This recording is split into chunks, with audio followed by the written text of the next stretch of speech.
প্রত্যেক ফরজ সালাতের পরে যে ব্যক্তি আয়াতুল কুরসি পড়বে তার জান্নাতে যাওয়ার ব্যাপারে আর কোনো বাধা থাকবে না।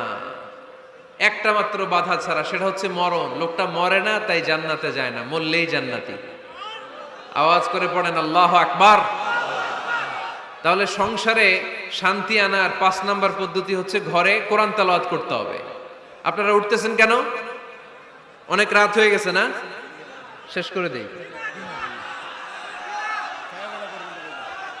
মুনাজাত তুলিয়া হাত তোলেন, আল্লাহুম্মা আমিন। হাত তোলেন, হাত তোলেন।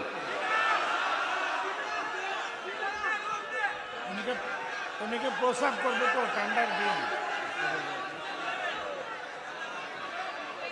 কি দোয়া করবেন না? আরো কয়েক মিনিট শুনবেন? মাঝখান দিয়ে যে 2-4 জন উঠা বসা করতেছেন কেন? পেশাব ধরছে এটা? আচ্ছা, ঠিক আছে, জি হয়। আসরের সময় আসছে। ওরে আল্লাহ রে।